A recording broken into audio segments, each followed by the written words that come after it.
Ladies and gentlemen, welcome to It's Rainmaking Time. This is Kim Greenhouse, and I'm asking myself probably the same question you might be asking today. Are there such things as secret maps of the ancient world? Well, Charlotte Harris Rees thinks so. Charlotte Harris Rees is the author of Secret Maps of the Ancient World, and also an abridged and edited version of her father's text, The Asiatic Fathers of America, Chinese Discovery and Colonization of Ancient America. Ladies and gentlemen, if you're looking for a modern-day Columbo with great eloquence, style, and grace, with a ton of humility, welcome Charlotte Harris Rees to It's Rainmaking Time. Good morning. Good morning. I don't know what to say after that introduction. Well, hopefully you won't do what I did when I was introduced at a tournament for tennis many, many years ago at a young age, which is I opened the match and I served the ball and hit the side of the racket with the ball, and it went 500 feet across the tennis court. I was so embarrassed. Anyway, you won't do that, I'm sure. I hope not. One of the things that led me to reading your book and talking to you is that you were inspired by Gavin Menzies, and on Gavin's site, the author of 1421 and 1434, I had seen your book, and I've always been fascinated with maps. And I have maps all over my home and globes. I have an absolute fascination with them. I don't know if you knew that. No, I didn't. And so anything having to do with discovery and exploration, I thought I was stunned when I had read Gavin's book, 1421, about the fact that the Chinese were here before Columbus. But then when I realized that you actually had access to maps from your father, who had realized that the Chinese were in America, what we call America, I guess there's another name for it, Fusang? Fusang. Obviously, I need Chinese lessons.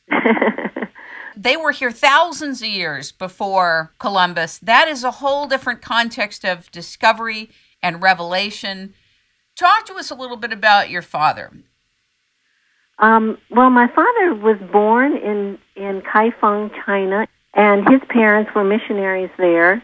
But as early as he learned Chinese, he learned English, and so he was well-versed in the Chinese classics, including the Shanhai Jing, which talked about their explorations to this beautiful land to the east of them.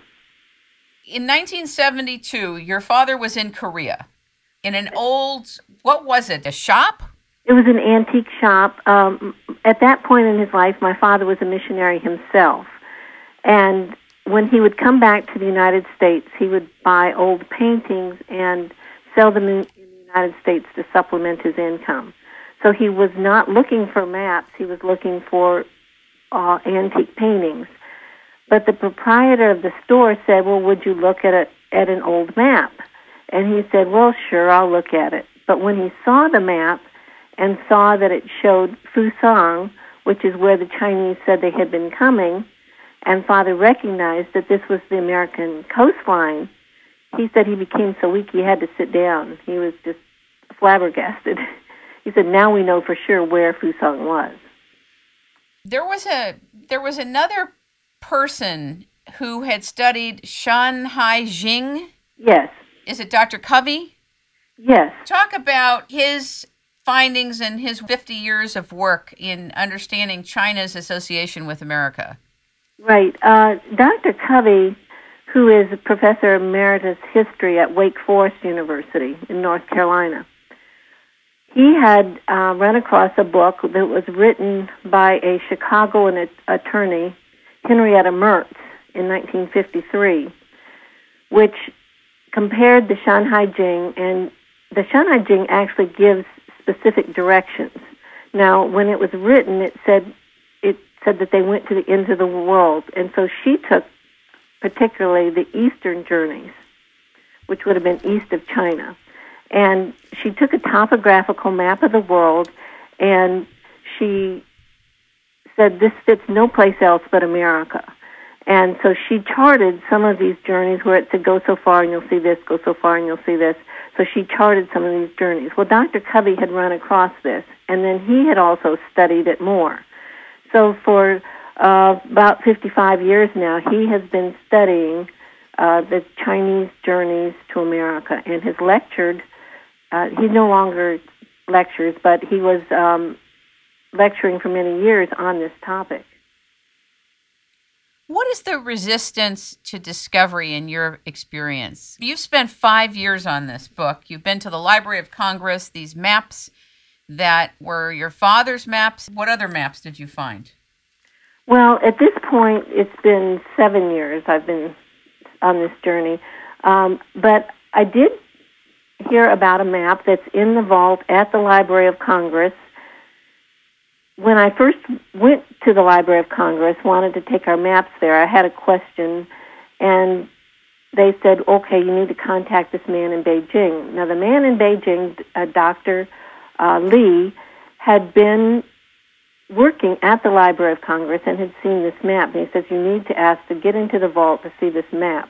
Now, this particular map is dated, they've carbon dated it to the late 14th century. And yet they refused to fully verify it. Now, this map has on it, and I've seen it, and my husband and brother and several other people have seen this map. It has both European script and Asian script on it. It shows Asia and part of North America, including Alaska and a little bit south of that. But even though the Library of Congress has had this map for over 50 years, they have not fully verified it. What does that mean when they have to verify it? Is that an authentication process, or what is it? Right. Who authenticates it? Well, I would think that they would. You know, there's a map division, specific geography and maps division at the Library of Congress. Now, for the Chinese maps and the Asian maps, they had brought in this Dr. Lee from Peking University to study those. But I don't know why they have not gone ahead with this particular map, because to me it's something that's very important. Did the Chinese get to America before Columbus? Now, of course, this is just, you know, a few years before Columbus because it's late 14th century. But what I'm saying in our maps, the information I found about our style maps precedes Columbus by not just hundreds of years, but thousands of years. Do you think that it's a conscious attempt on part of the Library of Congress to not want to deal with that potential information? The way it's looking? At this point, yes. I have waited patiently for many years for them to either verify it or deny it. Do they have to? Do they have to? Yeah. Who is the Library of Congress? Can you explain that to the listeners? Okay, it's a government agency. It's also where all books are copyrighted, but it's also has the most important maps in the world, probably the most important map collection in the world, extensive collections. It has George Washington's maps, which they showed us. It has all kinds of ancient maps. The vault is larger than a football field with, oh my God, with shelves. They're flat shelves with drawers that they pull out with different layers of maps in them. It's a wonderful collection that they have of maps. Of course, they're not required to verify any map, but I would think that a map of this importance in this day and age, they would want to verify. Well, I think the telling of the desire for verification begins with who is the Library of Congress, what are they about, not just what they have a collection of. Do they want to know that? Maybe they don't want to know that. Originally, they were set up to be the library that Congress would use, that the Congress of the United States would use.